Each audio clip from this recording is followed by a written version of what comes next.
Hey guys. Tonight we slip quietly into a Roman city just before sunrise, when the sky is still bluish and undecided, and the streets smell faintly of damp stone and yesterday's smoke. You're standing outside a bathhouse as its heavy wooden doors complain awake with a low creak. Like an old man stretching his knees, steam already curls out from inside, lazy and warm. And for a moment you wonder if you've accidentally arrived at the world's earliest group spa day. You probably won't survive this, not because it's dangerous, but because waking up this early without coffee is a heroic act in any century. So, before you get comfortable, take a moment to like the video and subscribe, but only if you genuinely enjoy what I do here. And while you're settling in, go ahead and drop your location and local time in the comments, somewhere out there. Another insomniac is yawning with you. Now, dim the lights, maybe turn on a fan for that soft background hum, and let's ease into tonight's journey together. You step forward as the city behind you still yawns. Rome at dawn is oddly polite. Bakers are just beginning to slide bread into ovens. A donkey somewhere disagrees loudly with the morning, and a night watchman is counting the last of his hours until he can finally go home and complain about his feet. The bathhouse, though, is already alive. This isn't a luxury reserved for lazy afternoons. For many Romans, especially in dense urban neighborhoods, bathing early is as practical as brushing your teeth, assuming you had teeth left to brush. Which, statistically speaking, is a bold assumption. Here's the mainstream facts you can quietly nod along to. Roman public bathhouses opened early and welcomed people from many walks of life. Senators, shopkeepers, craftsmen, and retired soldiers all crossed these thresholds daily. Bathing wasn't just about cleanliness, it was woven into the rhythm of urban life. You bathed to socialize, to hear news, to warm your joints, and yes, to smell slightly less like a long week in sandals. The idea of skipping the baths for too long would have felt strange. Maybe even unhealthy. As you wait your turn at the entrance, the cold stone beneath your feet reminds you that central heating is not yet a thing.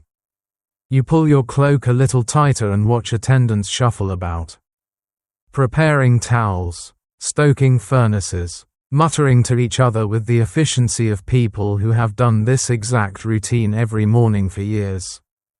One of them glances at you with the expression of someone who knows you're about to complain about the water temperature later. He's not wrong. A quirky tidbit drifts in with the steam. Romans believed that the transition from cold morning air to warm bath steam helped wake the body properly. This wasn't just comfort, it was health theater. Sudden cold, they thought, could trap bad humors inside you, while gradual warmth coaxed them out. You don't know what a humor is yet, but you're already suspicious that yours will be grumpy until further notice. Historians still argue whether Romans truly bathed as obsessively as ancient writers claim or whether elite authors exaggerated to promote moral ideals about discipline and order. Either way, standing here in the half-light, it's clear that plenty of people are committed enough to show up before sunrise. That alone feels convincing. Inside, the air changes immediately, the soundscape softens, footsteps echo gently, water murmurs somewhere deeper within, and voices drop to low conversational tones. This isn't silence. Exactly, it's a shared agreement not to shout before the sun fully clocks in. You breathe in, and the smell hits you: warm water, stone, olive oil, and the faint metallic tang of pipes. Not unpleasant, just honest. You notice the subtle choreography of arrival. Some people greet each other with nods, others with quiet jokes that land softly, like pebbles tossed into a pond.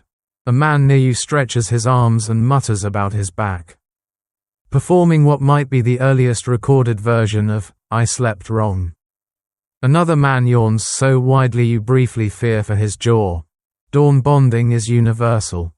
Here's joke number 1. Slipped in gently. If you think modern gym locker rooms have awkward energy, try stripping down with your co-workers before breakfast while discussing city politics.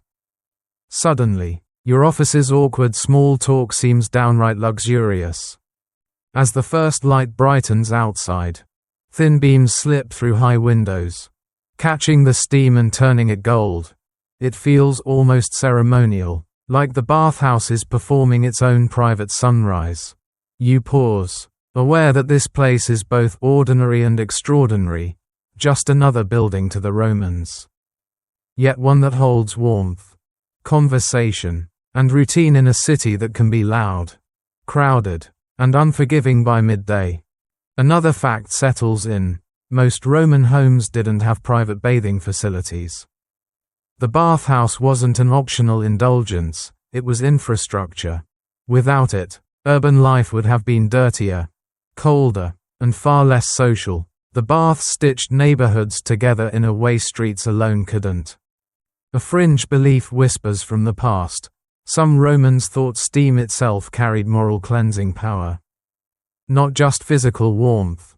To sweat was to purge laziness, weakness, even bad thoughts. You glance at the steam curling around your hands and decide not to test whether it can also purge your tendency to overthink at 3 a.m. Joke number 2 arrives on tiptoe. If steam truly erased bad thoughts, Rome would have been a utopia by lunchtime. You move deeper inside, guided more by instinct than signage. The layout feels intuitive, like the building expects you to know what to do. People have been doing this for generations. After all, the baths hum with quiet anticipation. A collective pause before the city's full volume returns. For now, everything is softened, edges rounded by warmth and habit. As you stand there, half awake, half absorbed, you realize something gently reassuring. This moment, this early, shared ritual, is about continuity. The same doors, the same steam, the same sleepy jokes have welcomed thousands before you. Historians still argue whether bathhouses were primarily hygienic spaces or social engines. But here at dawn, the distinction doesn't matter. They are simply places where people begin again. And finally, joke number 3, barely above a whisper. If time travel were real, you'd come back from this with 2 souvenirs: unexpected calm, and a strong opinion about optimal water temperature. You inhale once more, let the warmth settle into your shoulders, and allow the outside world to wait just a little longer.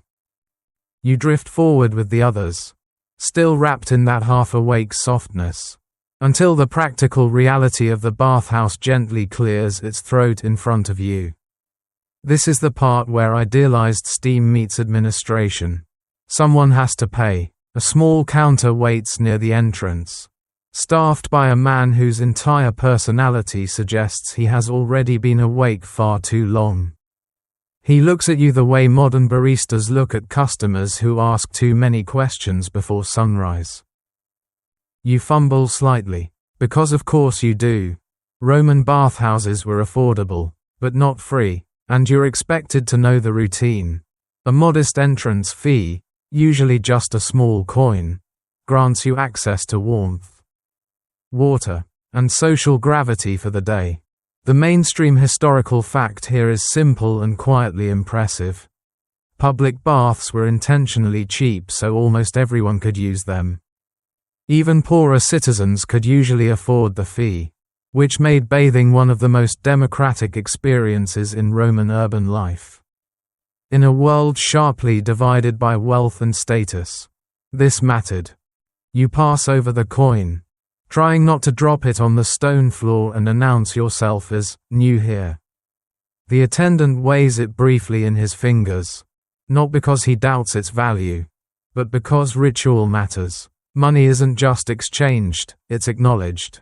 Around you, others do the same, some with practiced efficiency, others with sleepy clumsiness that makes you feel instantly less alone. There's a subtle choreography to this moment. The way you pay, how confidently you move afterward, Even how long you linger near the counter, all of it sends signals. Romans were extraordinarily good at reading these cues. You realize that the bathhouse entrance functions like a quiet social filter. No words are spoken, but everyone is already placing everyone else into loose mental categories. Here's your first light joke of the section. If you think modern airports are stressful social puzzles, imagine doing this half-naked later, while discussing city elections. Beyond the fee, there's the matter of belongings. You're guided toward shelves or cubbies, sometimes supervised by attendants whose job it is to watch over clothing. Theft did happen, and trusting a stranger with your tunic requires a level of optimism that suggests Romans were either very brave or very resigned. You hand over your clothes, receiving a token or nod in return, hoping this system works better than your last gym locker experience. A quirky tidbit slides into place here. Some bathhouses employed specialized attendants whose sole role was guarding clothes. They were called capsari, and they had to maintain a delicate balance, vigilant enough to prevent theft, but unobtrusive enough not to ruin the relaxed atmosphere. You imagine explaining that job on a resume. Skills include standing quietly, judging strangers, and preventing sandal-related crimes. Historians still argue whether theft in bathhouses was truly rampant or simply overrepresented in complaints by elite writers who loved a good moral panic. Standing here, watching the calm efficiency of the system, you suspect reality landed somewhere in the middle. Enough theft to worry about, not enough to stop people from coming back every day. You notice subtle differences in how people pay. A well-dressed man barely pauses, coin already in hand, posture relaxed. A laborer hesitates for half a heartbeat longer, glancing around as if confirming that yes, this is still worth it. That tiny pause carries weight. Bathing may be accessible, but money is never neutral. You feel it yourself, a quiet mental calculation about value, comfort, and routine.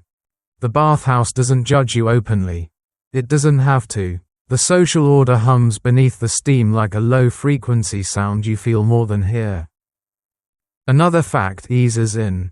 Some wealthy Romans sponsored bathhouses or covered entrance fees as acts of public generosity.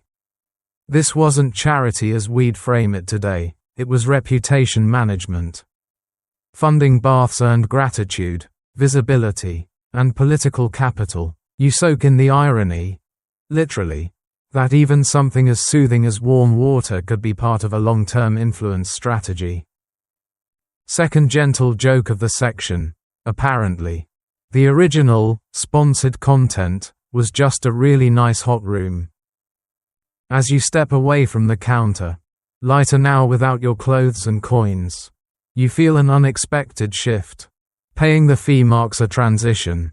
Outside, you were an individual navigating the street. Inside, you're part of a shared system. The bathhouse has rules, rhythms, and expectations, and by paying, you've agreed, sleepily, willingly, to follow them. You glance around and see how little signage there is. No instructions pasted on walls. No diagrams. And yet everyone seems to know what to do. This knowledge is cultural, absorbed over years. Children would have learned it by watching adults. Visitors would have picked it up quickly or stood out painfully. You're grateful that, so far, no one is staring. A fringe belief whispers through the steam. Some Romans thought that paying the bath fee wasn't just economic, but symbolic. You weren't merely buying access, you were acknowledging communal order. To refuse to pay, or to sneak in, was to reject harmony. Cleanliness, in this view, began with respect for shared space. You nod inwardly, mostly because it's too early to disagree with philosophy. Historians still argue whether this sense of civic ritual was deeply felt by ordinary Romans or retroactively romanticized by later writers. But here, in the quiet shuffle of feet and the soft clink of coins, It feels real enough. The bathhouse isn't forcing community on you. It's inviting it, with a very small cover charge. You take a few steps deeper, now officially inside, and feel the temperature rise slightly. The air grows thicker, more humid, wrapping around you like a reassuring blanket. The outside world, its debts, deadlines, and donkey complaints, fades a notch further away. Third and final joke, barely audible. You've paid for this experience, which means you're now emotionally obligated to enjoy it, even if the water's too cold later. With that thought settling comfortably in your mind, you move onward, toward the water itself, feeling the first real promise of warmth ahead. You step forward toward the cold plunge, and the atmosphere subtly changes. The sleepy calm sharpens into something like collective resolve. This pool waits quietly, its surface dark and unbothered, as if it knows exactly what it's about to do to you. The water hasn't moved all night. It's been sitting there, absorbing the chill of stone and pre-dawn air, preparing for this moment, and now it's your turn. You hesitate just long enough to pretend you're considering the architectural details. No one comments. Everyone here understands this pause. The mainstream historical fact settles in. Roman bathing routines often began, or ended, with cold water. This wasn't a punishment, it was considered essential. Cold plunges were believed to tighten the body, stimulate circulation, and strengthen resilience. You're not just bathing, you're participating in an ancient wellness trend that would absolutely dominate social media if discovered today. You lower one foot in, and your body immediately files a formal complaint. The shock is sharp but brief, like biting into something unexpectedly minty. You exhale slowly, because panicking before sunrise feels socially frowned upon. Around you, others slip into the water with varying degrees of dignity. Some barely flinch, others hiss softly through their teeth, eyes fixed on nothing, summoning courage from places you didn't know muscles had. First gentle joke, if bravery had a temperature, it would feel exactly like this, uncomfortable, but impressive if you pretend it's fine. You immerse yourself further, the cold gripping your skin, and something curious happens. The chatter in your mind quiets. The water demands attention. It pulls you fully into the present moment, which philosophers will later spend centuries trying to achieve with much less efficient methods. You breathe, you endure, and then, surprisingly, you adjust. A quirky tidbit floats up with the steam drifting from nearby rooms. Some Romans believed cold water could chase away fevers and even ward off certain illnesses if used correctly. Cold bathing was medicine, discipline, and mild self-inflicted character development all rolled into one. You're not entirely convinced, but you can see how surviving this every morning might make daily inconveniences feel less dramatic. Historians still argue whether cold plunges were universally practiced or more popular among certain social groups, especially soldiers and athletes who prized toughness. Watching the range of people around you, young, old, sturdy, soft, you suspect the truth is messier. Some love this, some endure it, some probably complain about it later while pretending they didn't. The water laps quietly against the stone, creating small echoes that ripple outward. You notice how people avoid splashing too much. There's etiquette even here. Excessive noise is frowned upon. Not because it's forbidden, but because it breaks the fragile dawn calm everyone is collectively protecting. This is a shared challenge, and you're expected to meet it with restraint. Second light joke drifts in. This is what Romans meant by morning motivation, no speeches. Just water that dares you to scream. You glance at a man nearby who closes his eyes and counts under his breath. Another stares straight ahead, jaw set, like he's negotiating with fate. A woman across the pool exhales slowly, shoulders relaxing as if she's done this 1,000 times. No one applauds. No one needs to. The reward is internal: alertness, clarity, and the smug satisfaction of having done the hardest part early. A fringe belief murmurs from the edges of history. Some thought cold water strengthened not just the body, but the spirit. To willingly enter discomfort was to practice self-mastery.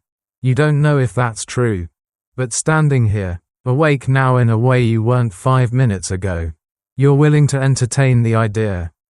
Eventually, you step out, skin tingling, breath steady. The air feels warmer immediately, wrapping around you like approval. You feel lighter, sharper, oddly proud. The bathhouse seems to accept you more fully now, as if the cold plunge was an informal initiation.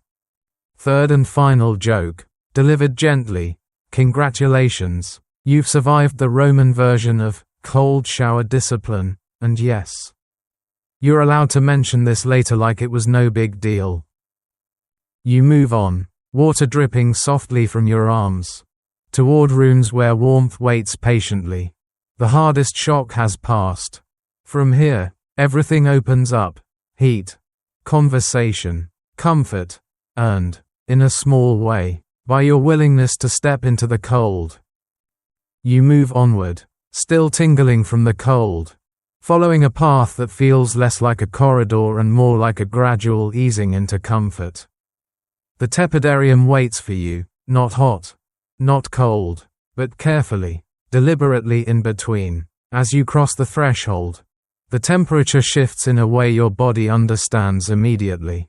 Muscles loosen, your shoulders drop, the earlier shock dissolves into a deep, spreading calm, like sinking into a bath that's been drawn by someone who knows exactly what they're doing. This room exists for transition, and that's the mainstream historical fact gently unfolding here. Roman bathhouses weren't chaotic collections of pools, they were choreographed experiences. The tepidarium was designed to acclimate your body, to prepare you for greater heat without stress. Warmth, in Roman thinking, was most beneficial when approached gradually. You don't rush health, you let it arrive. You sit on smooth stone, still damp, and feel the warmth creep in slowly. Around you, others do the same, settling into place with soft sighs and barely audible murmurs. This is where conversation begins, not loudly, not urgently, but like fog lifting. Words stretch out, unhurried. Someone mentions the weather. Someone else responds with a half joke about how the baths are warmer than their marriage. No one laughs too hard. Dawn humor is a delicate thing. First gentle joke of the section. This is the ancient equivalent of standing in the shower after you've already washed. Just letting the water hit your back while you think about nothing important. The light in here is different. It filters in through small openings, muted and honeyed by steam. Shadows soften, faces relax. You notice how people choose seats carefully. Not out of anxiety, but awareness. Proximity matters. Sit too close, and you invite conversation. Sit slightly apart, and you signal rest. It's social choreography again, but kinda now, padded by warmth. A quirky tidbit drifts in with the steam. Romans believed that warmth opened the pores, allowing impurities to escape. This wasn't metaphorical to them. The body, in their view, was a system of flows: air, blood, humors, all needing proper movement. The tepidarium was where balance began. Too much heat too fast could overwhelm you. Too little, and nothing changed. Moderation was the medicine. Historians still argue whether Romans truly understood physiology in any modern sense or whether these ideas were more symbolic than scientific. Sitting here, though, you're less interested in theory. Your breathing has slowed, your thoughts have softened. Whatever the explanation, it's working. You overhear fragments of conversation drifting past without demanding your attention. A baker complains gently about flour prices. A young man listens more than he speaks, nodding, absorbing. An older woman corrects someone's pronunciation with the confidence of a person who has corrected many people before. This room isn't for debate. It's for shared presence. Second light joke slips in quietly. Nothing bonds strangers faster than agreeing that a room is just warm enough. You stretch your legs and feel joints respond with less resistance. The earlier cold has done its job, now warmth finishes it. This sequencing, cold to warm, is intentional. Romans believed contrast strengthened the body. Extremes, approached wisely, made you more resilient. You consider how rarely modern life offers this kind of deliberate transition. Everything now is either instant or overdue. A fringe belief surfaces. Some Romans thought that lingering too long in tepid warmth could make you lazy. Soft, overly relaxed. This room wasn't meant for stagnation. It was a pause, not a destination. You glance around and notice how true that feels. People don't sleep here. They don't fully settle. After a while, restlessness stirs, not anxious. Just ready. The sounds around you blend into a steady hush. Water trickles. Footsteps pass in gentle rhythm. Somewhere deeper in the baths, steam hisses faintly, promising more heat ahead. You feel suspended between effort and reward. Between waking and being fully awake. Third and final joke. Barely audible. This room is where motivation goes to take a short nap before its next responsibility. You realize how rare it is to be in a space that encourages slowness without demanding silence. No one tells you to hurry. No one tells you to perform. The bathhouse trusts that you will move on when ready. That trust feels radical, even now. As minutes pass, your skin dries, warmth settling deeper. You become aware of subtle scents, olive oil carried from nearby rooms. Clean stone warmed by fire beneath the floors. The air feels heavier, but not stifling. It wraps around you like reassurance. Historians still argue whether bathhouses were primarily about health or about maintaining social cohesion. Here, in the tepidarium, that question feels unnecessary. This room does both without effort. It heals by allowing you to exist among others without pressure. Eventually, you rise, not because anyone tells you to, but because your body suggests it. The warmth has done its work. Ahead lies deeper heat, thicker steam, louder murmurs. You take one last breath here, savoring the balance, and step forward, ready for what comes next. You step into thicker heat now, and the room receives you without ceremony. This is where warmth stops being polite and starts being persuasive. The air presses in gently from all sides, heavy with steam, and you feel it immediately, on your skin, in your lungs, behind your eyes. Conversation here doesn't stop, but it changes shape. Words slow down, sentences stretch, pauses become comfortable. This is the caldarium's quiet authority at work. The mainstream historical fact settles in as naturally as the heat. Roman bathhouses were meticulously temperature graded. And the caldarium was the hottest space, heated by an underfloor system called the hypercaust. Fires burned beneath the floors and within hollow walls, circulating warmth upward. It was an engineering marvel, one that required constant labor and careful management. You don't see the fire, but you feel its presence everywhere, like a held breath beneath the stone. You choose a place to sit, guided by instinct and subtle cues. Who sits closest to the heat matters. Status, tolerance, and experience all play a role. Veterans of the baths claim the warmest spots, stretching out with the confidence of people who know exactly how long they can stay. Newcomers hover closer to exits, pretending they meant to sit there all along. You aim for somewhere in between, respectable, but not reckless. First gentle joke arrives with a whisper. This is less spa relaxation, and more quiet competition about who can look comfortable the longest. Steam curls around you, blurring edges. Faces soften. Hierarchies become less visible here. Not erased, but blurred enough to be negotiable.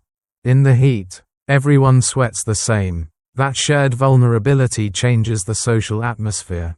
You notice voices drop even further. Political arguments dissolve into observations about heat and health. Gossip continues, but it's slower, more reflective, like secrets told to the steam itself. A quirky tidbit drifts in. Romans believed that sweating expelled harmful substances from the body. Sweat was proof that the system was working. The more you sweat, within reason, the more purified you were thought to be. This belief turned endurance into virtue. Leaving too early wasn't shameful. Exactly, but staying longer earned quiet respect. Historians still argue whether Romans fully understood the health impacts of intense heat or whether benefits were overstated through cultural belief. Sitting here, beads of sweat forming at your temples. You feel both convinced and skeptical. It's undeniably intense. Whether it's cleansing your humors or just reminding you you're alive is open to interpretation. The soundscape here is hushed but alive. Steam hisses softly. Water is poured somewhere nearby, releasing fresh bursts of heat. Someone coughs once, apologetically. Another shifts position with a low groan that communicates more about aging joints than words ever could. Second light joke, drifting lazily. This is the only place where complaining about heat counts as small talk. You observe the subtle politics of space. When someone important enters, a local official, perhaps, the room adjusts. Not dramatically. No one jumps up, but a little space opens near the center. Offered without announcement, he accepts it without comment. Power here is quiet, expressed through comfort and familiarity rather than command. A fringe belief surfaces through the haze. Some Romans thought excessive heat could unbalance the mind if overused, leading to lethargy or irritability. Moderation, again, was key. You watch people carefully. No one stays too long. No one rushes out. The rhythm feels learned, passed down through habit rather than instruction. Third and final joke slides in softly. This room teaches patience by making impatience physically uncomfortable. You feel time stretch. The outside world feels impossibly distant now. Markets, meetings, obligations waiting beyond these walls. In here, the only demand is awareness. Heat insists you listen to your body. It refuses distraction. You breathe more deeply, slower, letting thoughts rise and fall without sticking. Eventually, without anyone signaling it, movement begins. One by one, people stand, stretch, and drift toward cooler spaces. You follow, skin flushed, mind quieted. The heat has done its work, not dramatically, not permanently, but enough to leave a mark. As you step away, steam thinning behind you, you carry a strange sense of shared experience. You've endured the heat together. That matters. In a city full of noise and urgency, this quiet trial creates temporary bonds, nothing spoken, nothing promised, but felt. You move on, warmth lingering in your muscles, toward the next ritual waiting just ahead. You step into the next phase of the ritual feeling thoroughly warmed. Your skin flushed and receptive, like clay softened just enough to be shaped. This is where oil replaces water, where the bathhouse shifts from soaking to tending. An attendant gestures you forward with a small tilt of the head. And suddenly you're glistening, olive oil poured generously into waiting hands. Then spread across shoulders, arms, legs, everywhere the day has left its quiet marks. The mainstream historical fact settles in smoothly. Romans didn't rely on soap the way you do. Instead, they used olive oil to bind dirt and sweat, which was then removed with a curved metal scraper called a strigil. This wasn't a backup plan, it was the plan. Oil was cleanser, moisturizer, and mild status symbol all in one. The better the oil, the subtler the brag. The attendant works methodically, practiced hands moving with calm efficiency. There's no rush. This process takes as long as it takes. The oil warms on your skin, carrying faint herbal scents, sometimes rosemary, sometimes nothing but olives and sun. You feel strangely cared for, even though the attendant's expression suggests he's thinking about his next task. Not your emotional journey. First gentle joke slips in. Congratulations. You've just upgraded from slightly sweaty citizen to artisanal human salad. The striggle comes next. It glides along your skin with a soft, scraping sound, lifting oil, sweat, and the remnants of the morning off in smooth arcs. It's oddly satisfying to watch. Small ribbons of grime gather at the edge, quietly confirming that yes, you did need this. No one comments. Cleanliness here is assumed, not praised. A quirky tidbit curls up alongside the steam. Athletes often scraped themselves publicly after training, sometimes even collecting the scrapings. These mixtures of oil and sweat were bizarrely valued, sold as cosmetics or charms. You pause on that thought, deciding some traditions are best appreciated from a respectful distance across time. Historians still argue whether this practice was genuinely hygienic or simply culturally convincing. From a modern perspective, it raises questions. From your current, deeply relaxed perspective, it feels effective enough. Your skin tingles, lighter, freer, as if the day's weight has been physically removed. Around you, conversation continues in low, unhurried tones. This is where confidence shows itself. People speak more freely now, buoyed by comfort and shared vulnerability. Complaints are softer, jokes land more easily. Someone mentions a recent court decision. Someone else responds with a shrug that says, "We'll see." The bathhouse listens without judging. Second light joke drifts by. Nothing encourages honesty quite like being mildly slippery and holding a piece of curved metal.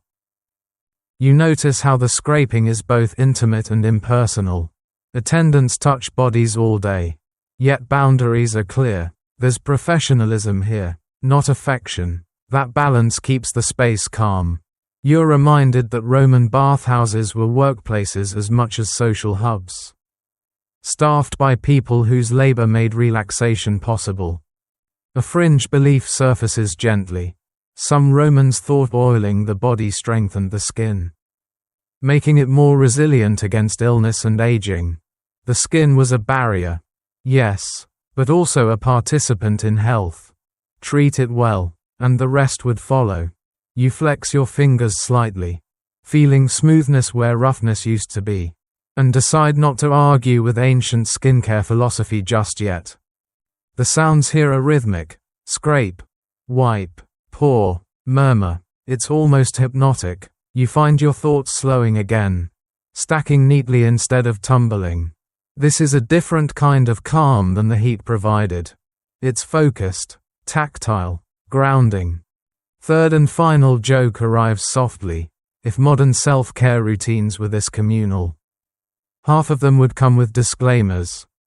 Once finished, you're offered a towel, coarse but effective. You pat yourself dry, oil lingering just enough to keep warmth close. You feel prepared now, not just clean, but socially reset. The bathhouse has peeled back layers, literal and figurative, leaving you simplified. As you step away, you notice others going through the same ritual, each at their own pace. No one is hurried, no one is praised. The process speaks for itself. This is maintenance, not indulgence, a necessary pause in a city that rarely pauses. Historians still argue whether bathhouse culture encouraged excess or moderation. But watching the careful, repetitive motions here, moderation feels more accurate. Everything is measured. Even comfort has limits. You take a deep breath, feeling the air move easily now. Lungs open, muscles loose. The hardest work is done. What remains is sound, conversation, and the slow return to the world beyond these walls. You move on, leaving the oil and striggle behind, carrying with you that peculiar Roman confidence, the kind that comes from knowing you've tended to yourself properly. In the company of others, before the day truly begins. You drift onward, no longer thinking about temperature or technique, and instead begin to notice sound. Not individual noises, exactly, but the way they weave together into something steady and almost musical. The bathhouse has its own rhythm, one that doesn't rush and doesn't stall. It simply exists, like breath. You become aware that this place isn't quiet. It's gently busy in a way that never asks for your attention. The mainstream historical fact settles in naturally. Roman bathhouses were among the loudest indoor public spaces of their time. Yet the noise was regulated by architecture and habit. High ceilings softened echoes, stone absorbed rather than amplified. People learned to speak at volumes that matched the room. The result wasn't silence, but a constant low murmur that felt communal rather than chaotic. You hear water first. It drips, pours, laps, and trickles in overlapping patterns. Somewhere nearby, a basin fills steadily, each drop a soft punctuation mark. In another direction, water is poured onto hot stone, releasing a brief hiss and a fresh bloom of steam. The sound is soothing, predictable. You realize that if you stayed here long enough, you could probably tell time just by the rhythm of it. First gentle joke floats by. This is the original white noise machine. Except it comes with opinions about politics. Footsteps add texture. Bare feet make soft, slapping sounds against stone. Sandals scrape lightly as people shift from room to room. No one stomps. No one runs. The bathhouse trains movement into calm. Even impatience sounds muted here, rounded off by warmth and routine. A quirky tidbit emerges through the haze. Some Romans believed that certain sounds, especially flowing water, helped balance the mind. They didn't frame it as relaxation in the modern sense, but as harmony. Disorderly noise reflected disorderly thoughts. The baths, with their layered, predictable sounds, were thought to encourage mental steadiness. You listen more closely and realize your own thoughts are following suit, lining up neatly instead of colliding.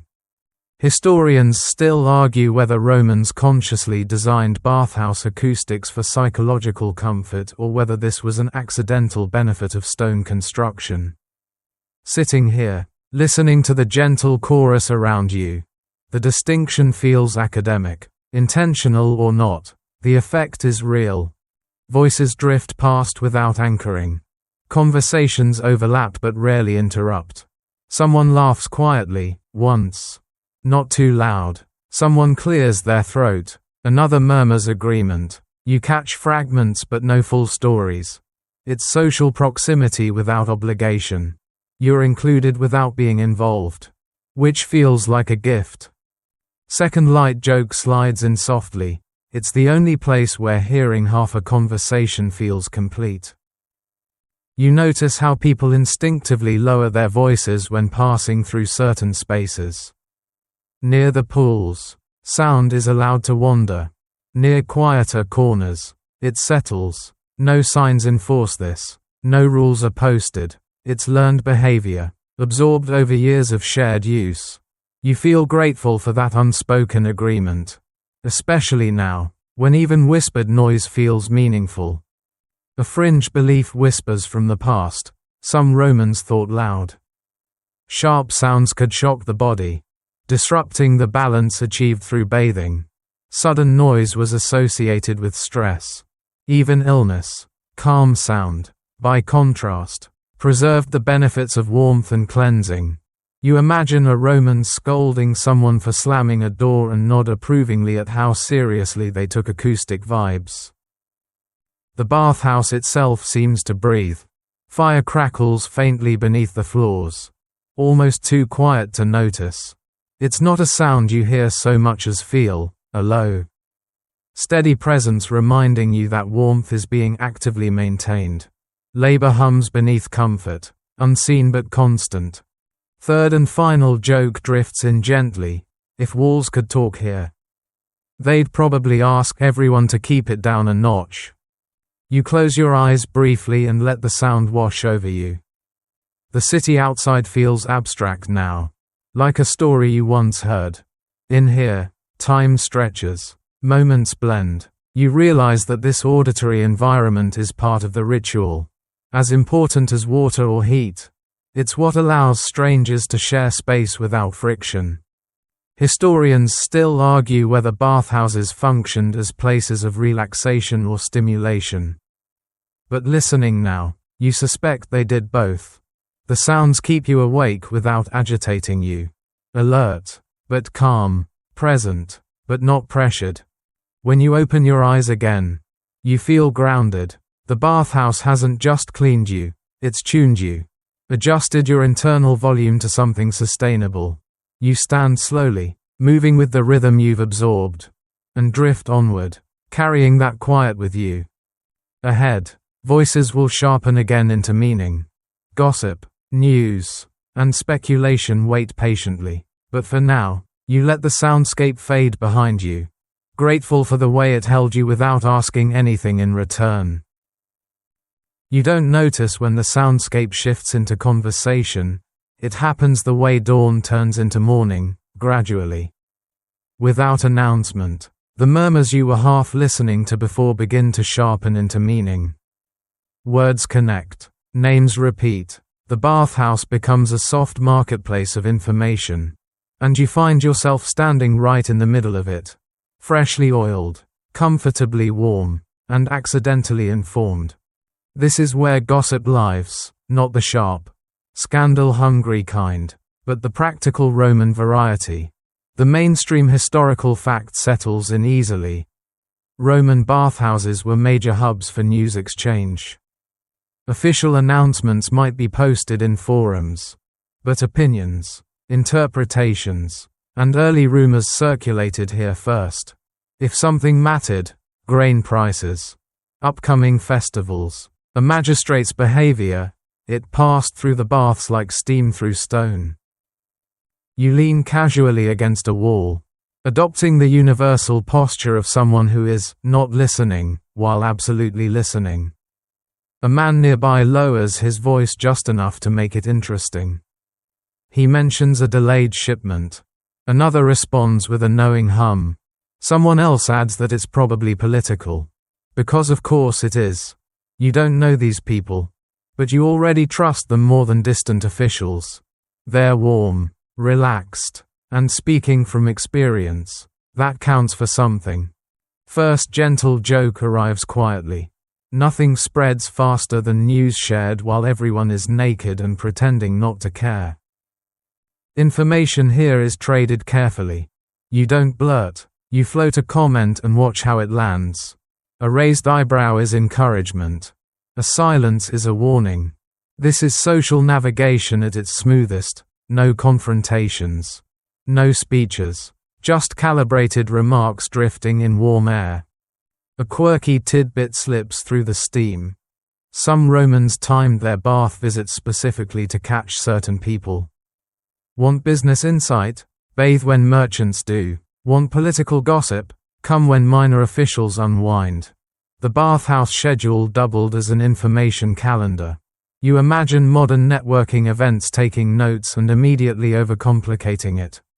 Historians still argue whether this informal exchange of news strengthened civic engagement or simply amplified rumors. Standing here, hearing half-confirmed details bounce gently between voices, you suspect it did both. Accuracy mattered less than participation. Knowing something, even loosely, made you feel connected. You catch a fragment about a neighbor's lawsuit. Someone sighs sympathetically. Another jokes that the courts move slower than bathhouse steam. Laughter ripples. Quiet but genuine. Humor here smooths tension. It keeps gossip from turning sharp. Second light joke drifts in. This is the original comment section, but with better moderation and fewer usernames. You notice how status shapes conversation. Wealthy voices speak with relaxed authority, but they don't dominate. Skilled storytellers, regardless of rank, draw attention. A well-timed anecdote earns nods. A dry observation lands better than a boast. You realize that reputation in the bathhouse isn't fixed. It's negotiated daily, through tone and timing rather than titles. A fringe belief surfaces gently. Some Romans thought exchanging words while bathing helped loosen thoughts the same way heat loosened muscles. Speech flowed more honestly here, less constrained by fear or ambition. You're not sure that honesty survives the walk home, but for now, it feels plausible. You add a comment, nothing risky. Just an observation about the weather's effect on trade. It's met with agreement. A man you don't know nods at you. Brief and approving. That nod feels oddly satisfying.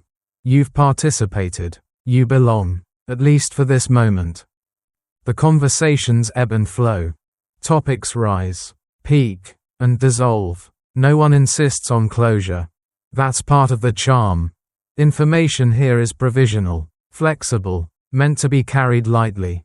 You sense which pieces will matter later and which will evaporate by noon. Third and final joke lands softly.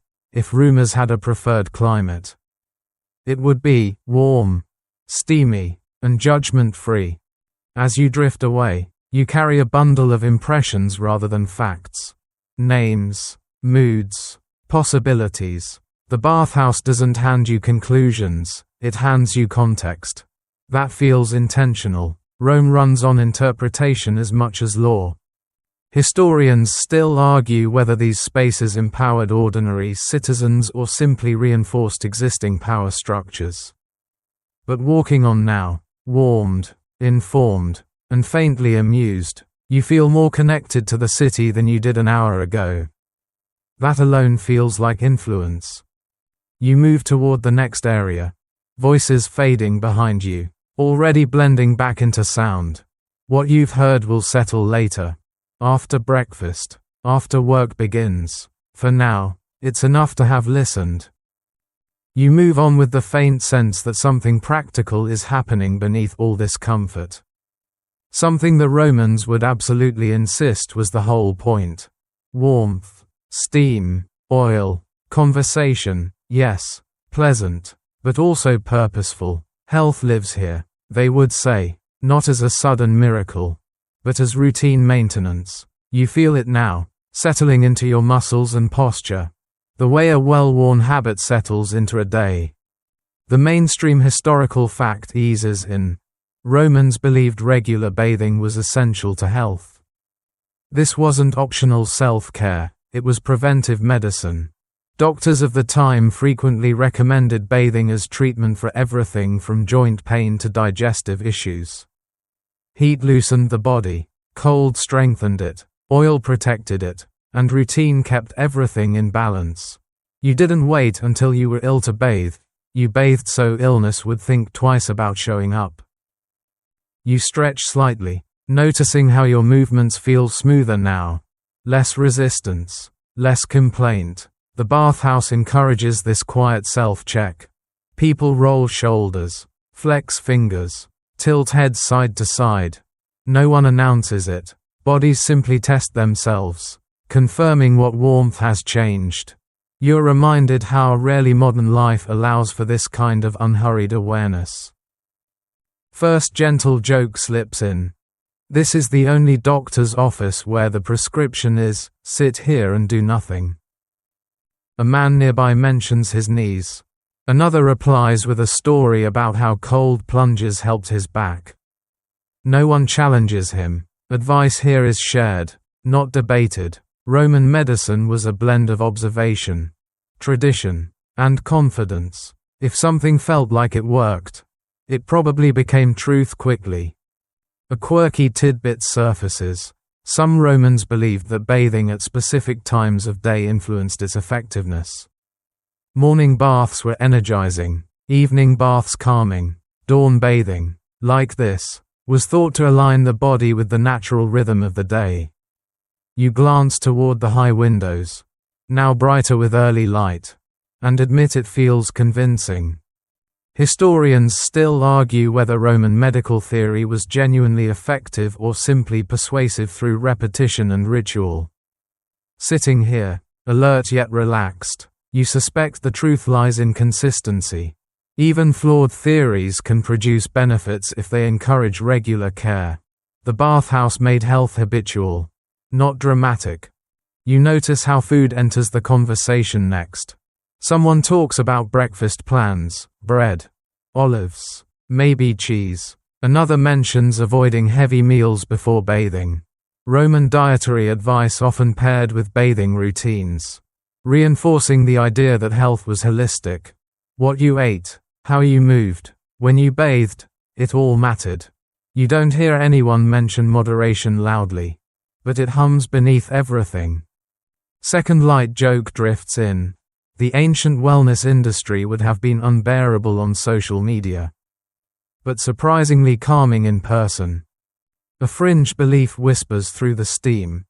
Some Romans thought illness came from imbalance, too much heat, too much cold, too much dryness, too much moisture. Bathing wasn't about extremes, it was about correction. You imagine your body as a set of scales slowly leveling out with each step of the routine. Cold shock, warm easing, hot sweating, oil sealing. It's oddly elegant. You catch yourself breathing more deeply, without trying. That wasn't on the official medical list, but it feels important. The bathhouse creates conditions where the body does what it's meant to do without instruction. You think about how rarely anyone in Rome would have talked about stress, yet how carefully they built spaces to manage it. Third and final joke lands softly, apparently. The cure for everything was, try the baths again tomorrow. Historians still argue whether access to bathhouses improved public health in measurable ways or whether benefits were unevenly distributed. But watching the steady stream of people passing through, young, old, stiff, sore, lively, you see something quietly effective at work. The baths didn't promise perfection. They promised continuity.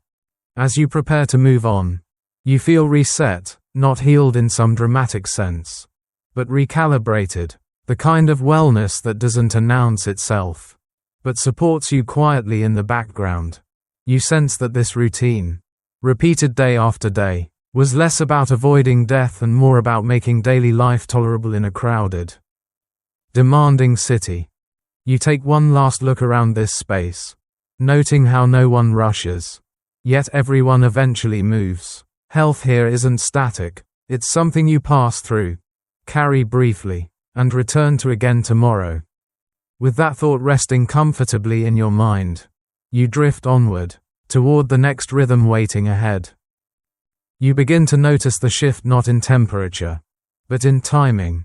The bathhouse is subtly changing character as the morning advances. And with it, the people inside. Schedules matter here more than signs.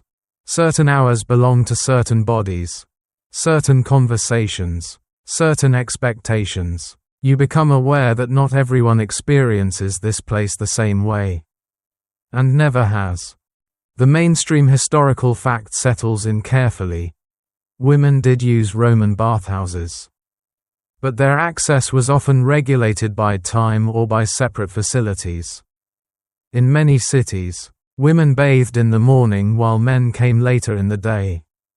Though arrangements varied widely by region and era. Some bathhouses had separate sections. Others simply relied on scheduling and shared understanding. It wasn't uniform, and that inconsistency is part of what makes historians argue so much about it. You sense the boundaries rather than seeing them. There's no announcement, no bell, but as the light outside strengthens, certain figures drift out, replaced by others. Conversations shift in tone. The social fabric subtly reweaves itself. The bathhouse adapts without drama, like a tide turning. First gentle joke drifts in. This is less men's room, women's room, and more. Everyone quietly agreed on a calendar. You catch snippets of conversation that feel different now, less about civic affairs, More about households, health, family obligations. Advice flows easily. Someone mentions a child with a cough. Another recommends a particular bathing sequence. Knowledge here isn't formal, it's practical. Shared through experience rather than authority. A quirky tidbit surfaces. Some ancient writers complained that mixed bathing, when it occurred, led to moral decay. While others barely mentioned it at all. The outrage seems louder on parchment than it ever was in practice. Standing here, you sense that most people were far more concerned with warmth and routine than with scandal. Historians still argue whether mixed-gender bathing was common or rare, scandalous or mundane. The evidence is uneven, filtered through writers who often had opinions to sell. What feels clear is that the bathhouse functioned flexibly. It responded to social norms rather than enforcing them rigidly. The building didn't care who entered when. People did. You notice how attendants adjust effortlessly. They don't explain rules. They observe. They guide with small gestures. Quiet corrections. A towel placed here instead of there. A pause. A nod. The system runs on awareness, not enforcement. Second light joke arrives softly. Roman social norms were complicated. But at least everyone agreed on the importance of warm floors. A fringe belief drifts through the steam. Some Romans thought women benefited especially from bathing, believing warmth improved circulation and overall balance. Medical advice often framed women's health as requiring careful regulation, which bathing conveniently provided. You hear echoes of these ideas in the way advice is shared, earnest, repetitive, confident, and not always invited. You realize that the bathhouse offers something rare. A public space where bodies are acknowledged without spectacle. Differences exist, but they aren't shouted. The ritual remains the same: enter, warm, cleanse, reset, regardless of who you are. That continuity feels grounding. Third and final joke settles gently. Nothing equalizes a room faster than everyone being equally uncomfortable at some point.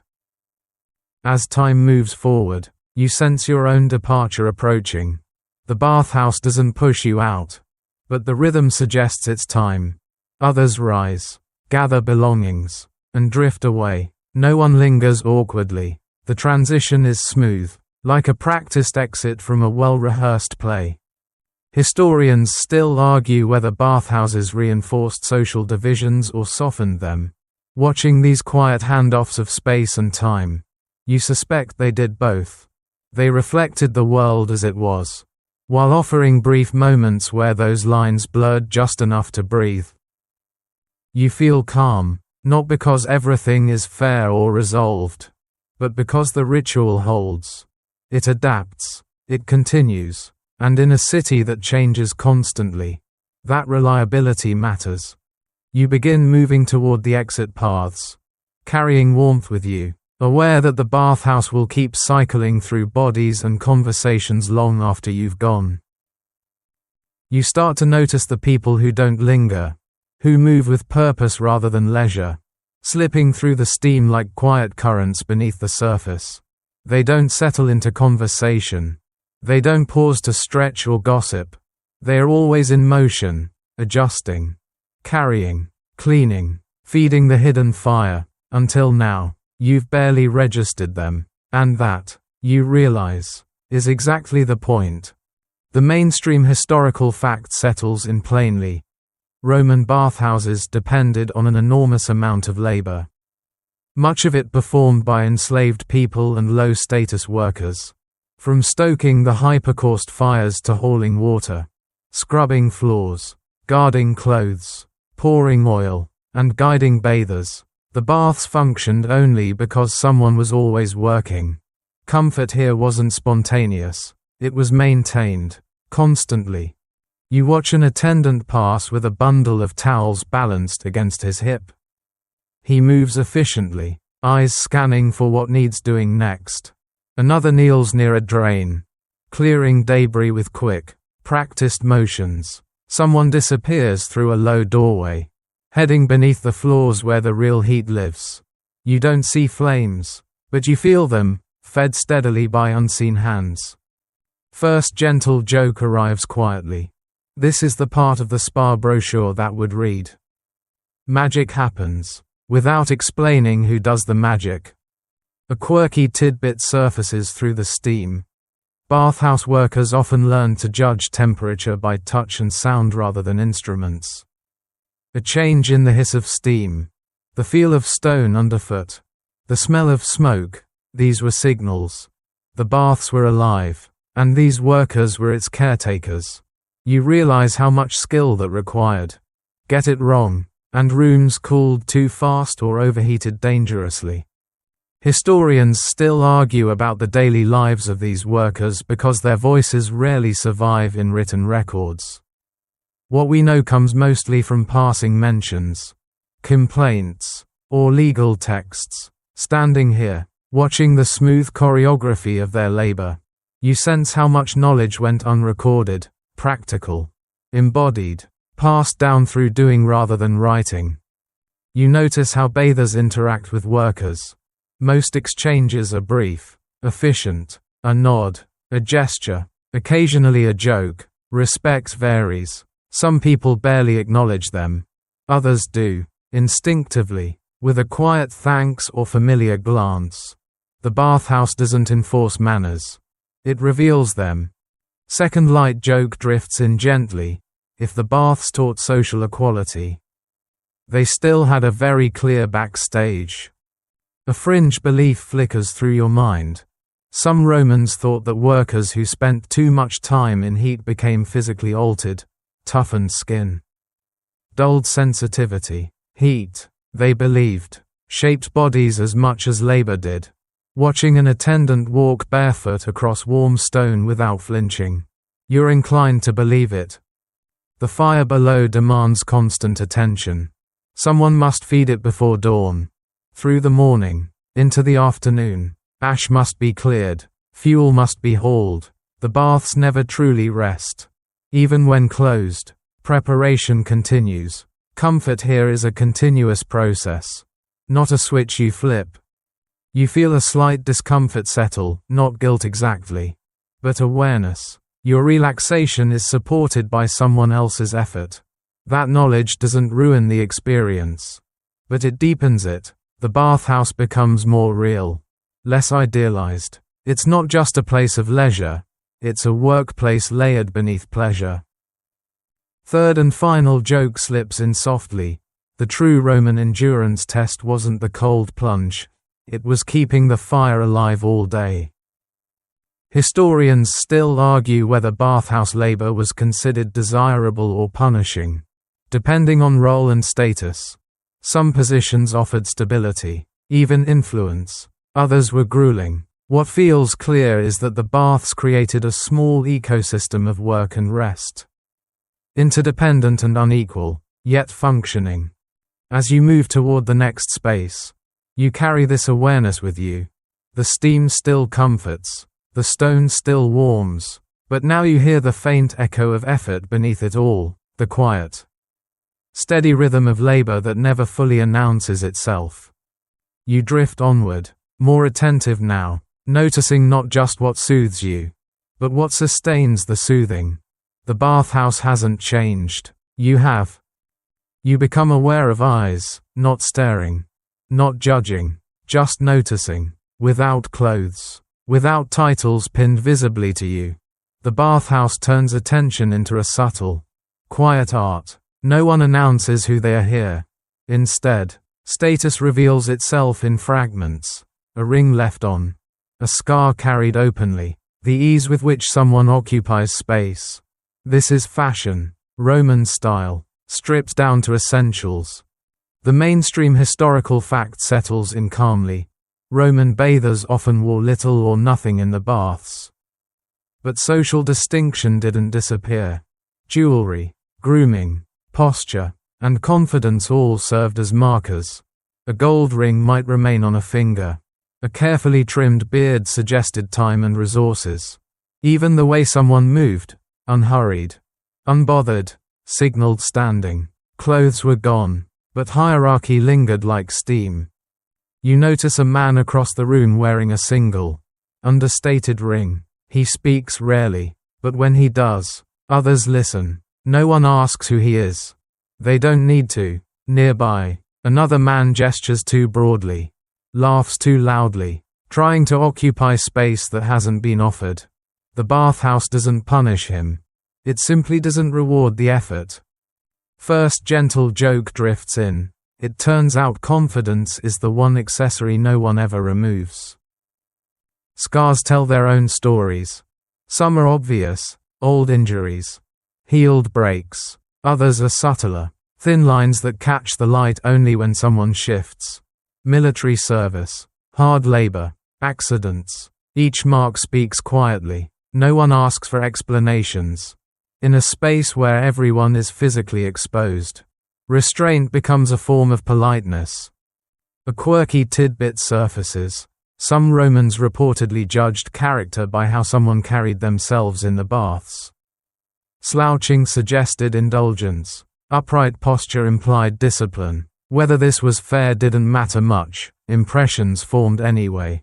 You straighten slightly, not because you believe it, but because habits die hard. Historians still argue whether bathhouses genuinely flattened social differences or merely relocated them into new forms. Watching the room now, you suspect it's the latter. Power adapts. It doesn't dissolve, but it does soften here, losing some of its sharp edges. You catch your own reflection faintly in polished stone, blurred, distorted by steam. It's strangely comforting. You're not meant to see yourself clearly here. This isn't about self-scrutiny. It's about presence. You feel yourself settle into that, caring less about how you appear and more about how you feel. Second light joke slips in gently. This is the only fashion show where effortless actually means effort-free. A fringe belief whispers through memory. Some Romans thought that exposing the body to public view encouraged moral discipline. If flaws were visible, one would strive to correct them through behavior. It's a heavy idea for such a relaxed space. But you can see how the belief might arise. When nothing is hidden, pretense feels unnecessary. You notice how grooming becomes conversation. Someone comments on another's beard oil. Someone else jokes about gray hairs.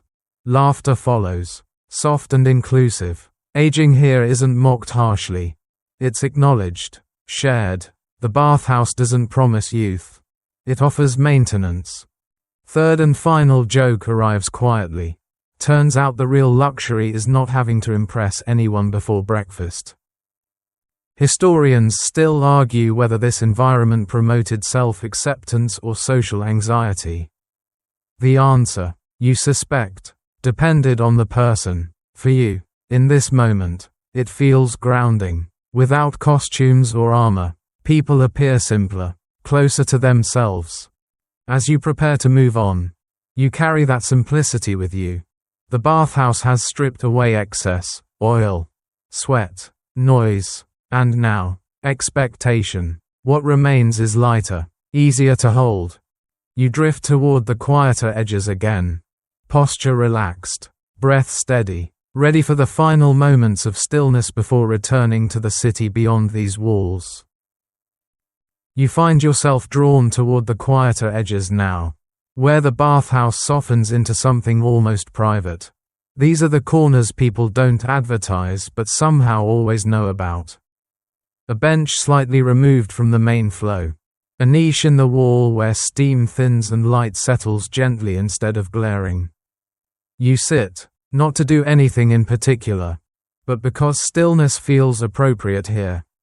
The mainstream historical fact settles in gently.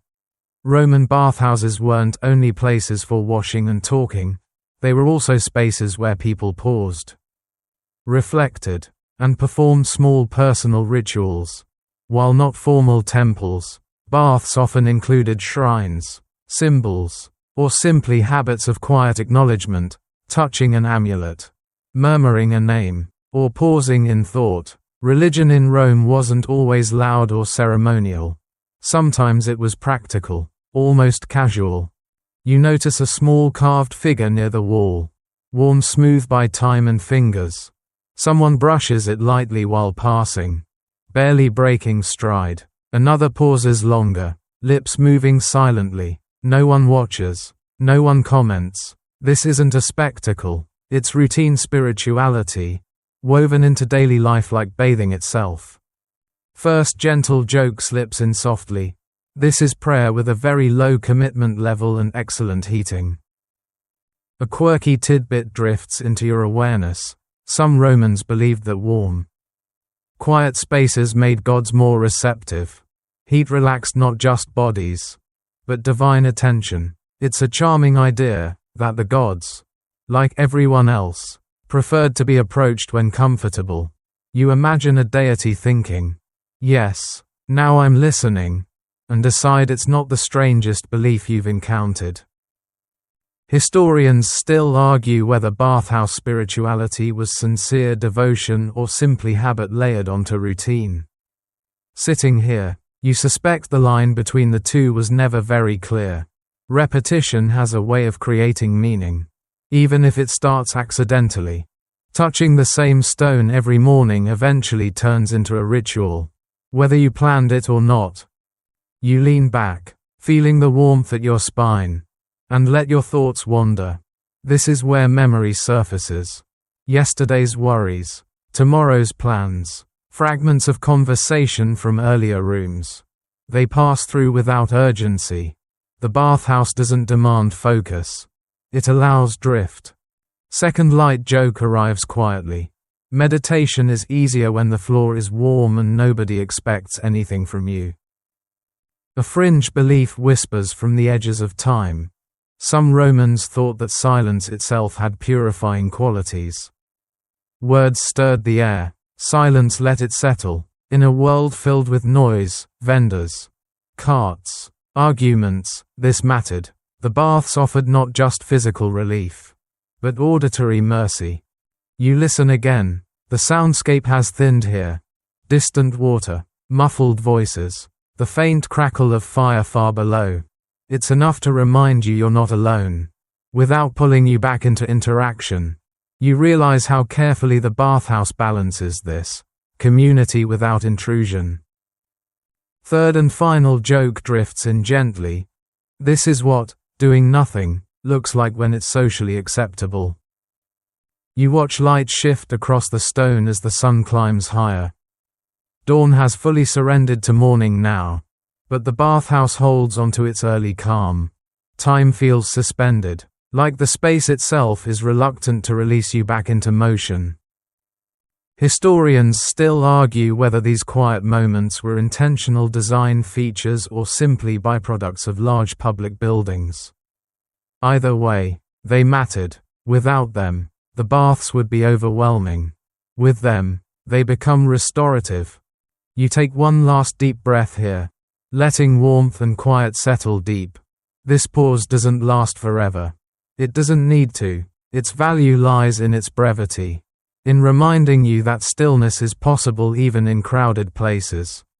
When you rise, it's unhurried. You feel no rush, no resistance. The bathhouse has given you what it can now: space, warmth, and a moment to exist without explanation. You turn back toward the exit paths, carrying that quiet with you like a small, steady flame. You begin to sense the gentle pull outward, not as an instruction but as a suggestion. The bathhouse doesn't usher you out, it releases you. Bodies dry, conversations thin. People start collecting themselves again, preparing to reassemble into the roles waiting beyond these walls. You feel it too, the quiet readiness that comes after care has been taken. The mainstream historical fact settles in. Leaving the bathhouse was as socially significant as entering it. This was the moment when refreshed bodies carried fresh information, renewed patience, and subtle alliances back into the city. Bathing didn't end at the door. Its effects were meant to travel into markets, workshops, offices, and homes. You didn't just clean yourself. You reset your social footing. You retrieve your clothes, noting how they feel different now. Lighter, softer, or maybe that's just you. An attendant returns them with a nod, and you dress slowly, savoring the contrast between warm skin and fabric. Around you, others do the same, exchanging brief remarks, plans for the day, meetings to attend, obligations waiting patiently outside. First gentle joke slips in. This is the only place where putting clothes back on feels like a downgrade. A quirky tidbit floats up. Some Romans believed leaving the baths too quickly could undo their benefits. You were supposed to cool gradually, letting the body settle before stepping into the outside air. Rushing out was thought to invite stiffness, illness, or bad luck. You take your time, partly out of respect for ancient wisdom, partly because it feels good not to hurry. Historians still argue whether these beliefs had medical merit or simply encouraged slower transitions. Standing here, tying your sandals with uncharacteristic patience, you suspect both. Slowness has its own logic. It preserves what the baths have given you. You notice how people recalibrate their social masks. Voices firm slightly, postures straighten. Someone who was relaxed and joking earlier now wears a look of mild authority. Another adopts purposeful silence. The bathhouse has softened edges, but the world beyond will sharpen them again. This moment, this threshold, is where that change happens. Second light joke drifts in. It's amazing how quickly confidence returns once you've been properly warmed and mildly gossiped at. A fringe belief whispers through memory. Some Romans thought the bathhouse acted as a kind of social equalizer, briefly redistributing confidence and connection before everyone returned to their usual ranks. Even if that balance didn't last, the memory of it did. You wonder how many decisions were influenced by conversations that began in steam and ended in sunlight. You step closer to the exit and feel cooler air brush your skin. It's bracing, but not shocking. The routine has prepared you well. Outside waits noise, urgency, unpredictability. Inside, you carry warmth, not just physical, but social. You know a little more than you did before. You feel a little steadier. Third and final joke arrives softly, apparently. The true Roman productivity hack was a really good bath. Historians still argue whether bathhouses strengthened civic unity or simply provided pleasant distraction. But as you stand here, halfway between worlds, the effect feels undeniable. You're more awake, more patient, more connected. That counts. You take one last glance back. Steam drifts lazily upward. New arrivals step in, repeating the cycle. The bathhouse doesn't cling. It trusts you'll return tomorrow, or the next day, or whenever the city weighs heavy again. You step outside, morning fully formed now, and let the door close behind you with a quiet final creak. You linger just outside the bathhouse doors for a moment, not because you've forgotten anything, but because the feeling hasn't quite finished settling. The stone beneath your feet is cooler now, the air clearer, sharper. Morning has fully arrived. The city is awake, stretching, arguing, trading, living, and yet, part of you is still inside, warm, quiet, unhurried. The mainstream historical fact arrives gently, like a memory rather than a lesson. Roman bathhouses did not disappear overnight. Their decline came slowly, unevenly, shaped by economics, infrastructure breakdown, changing religious attitudes, and shifting urban priorities. Some baths fell into disrepair. Others were repurposed. A few lingered for centuries, stubbornly heating water long after the empire itself fractured. Habits fade more slowly than buildings. You walk away, but the routine follows you in fragments. The way your shoulders feel looser, the patience in your steps, the faint echo of conversation still humming in your thoughts. This was never just about washing. It was about rhythm. How a city taught its people to begin the day together, even if they went on to live very different lives. A quirky tidbit surfaces as you move through the streets. In some later Roman and post-Roman cities, bathhouses were among the last public buildings to be maintained, precisely because people missed them so deeply. Warmth, shared space, and routine proved harder to replace than temples or monuments. You can understand why. Once you've experienced a morning like this, it's difficult to accept colder beginnings. Historians still argue whether the loss of bathhouse culture contributed to broader social fragmentation or merely reflected it. Walking now among vendors setting up stalls and officials hurrying past, you sense how much those early hours mattered. The baths didn't solve Rome's problems. They softened them. They gave people a place to arrive gently before facing everything else.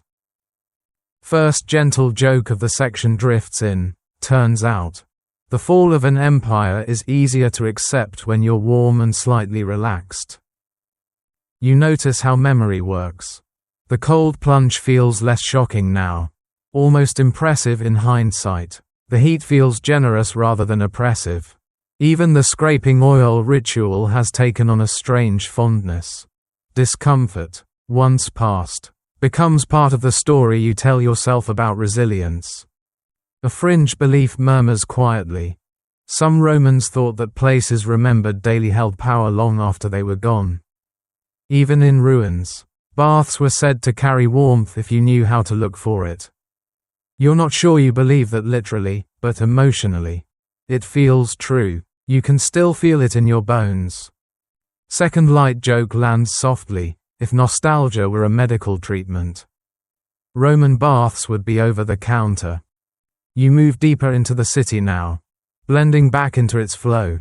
The bathhouse fades behind you, but its influence lingers in how you listen, how you move, how you tolerate the small irritations that inevitably appear. This, you realize, may have been the real function all along, preparing people not for luxury, but for endurance. Historians still argue whether Rome's greatness lay in its conquests, its laws, or its engineering, but standing here, warmed by routine rather than glory, you suspect part of it lay in knowing how to take care of ordinary mornings. Third and final joke arrives gently, almost tender. Maybe the secret to civilization was just really good plumbing and reasonable opening hours.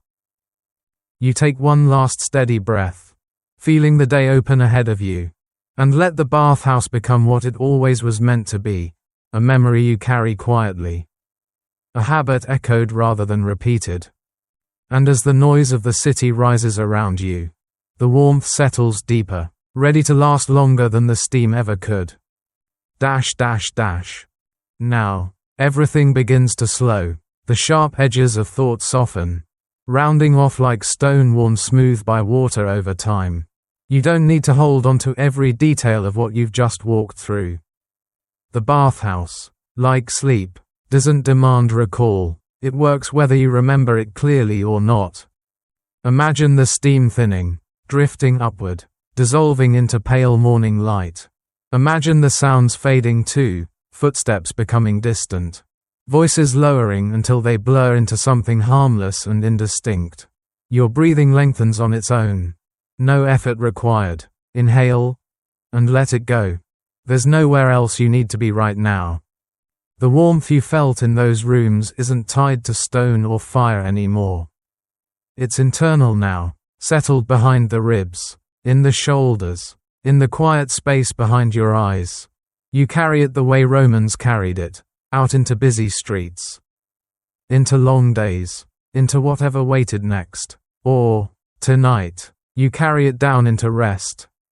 Thoughts may still drift through, but they do so gently, without urgency. Let them pass like steam through a doorway, noticed, then gone. Nothing needs solving, nothing needs proving. The day, like the bathhouse, will still be there when you return. If your body grows heavier now, that's fine. If your mind loosens its grip, even better. This is the part where routine turns into rest, where the ritual ends not with effort, but with release. Stay here as long as you need. Let the warmth dim slowly, like coals settling after a fire has done its work. Greater than end of script. Sweet dreams.